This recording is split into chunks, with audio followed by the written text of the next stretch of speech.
তো আগের ভিডিওতে তোমরা দেখেছো আমরা কোথায় এসেছি। আমরা এসেছিলাম ক্যাফে হাউসে, যারা দেখোনি তাদেরকে আবার বলে দিলাম। তো এখানে একটু মিরারের সামনে দেখো স্টাইল টাইল মেরে আমরা এবার কটা ফটো তুলবো, যেটা আমাদের কাজ।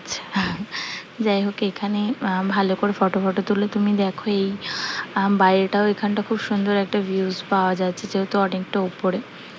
তো আমরা এখানে অনেকটা রাত হয়ে গেছিলো বলে ক্রিসপি চিকেন আর মকটেল নেওয়া হয়েছিল, সেরকম কিছু নেওয়া হয়নি।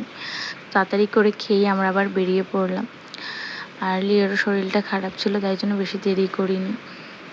কোনো ড্রেস খুলিনি, কারণ একেবারে কেক ফেক কাটবো, তারপরে সব ড্রেস চেঞ্জ হবে।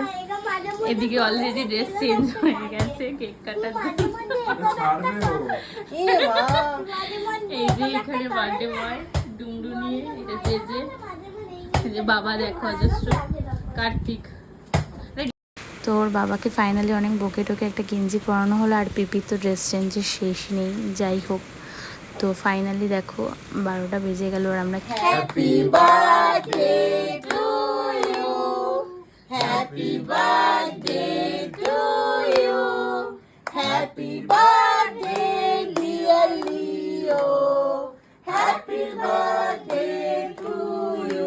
তো লিও এখানে বাড়িতে এত লোক দেখে অবাক হয়ে গেছে, কারণ আমরা বেসিক্যালি 3জনই থাকি।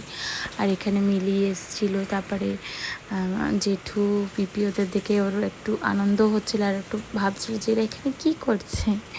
যাই হোক, তো আমরা এখানে কেক ফেক দেখো কেটে নিলাম। তো মিলি দিদিও ওর ভাইয়ের সাথে একটু কেক কাটতে চাইছিল, তো মিলি দিদিও দেখো ওর সাথে এখন কেক কেটে নেবে। তো আমরা আবার দেখা হবে নেক্সট পার্টে। তো তোমরা যদি লিওর বার্থডে ব্লগ দেখতে চাও, একটু ঝটপট কমেন্ট করে দাও। টাটা।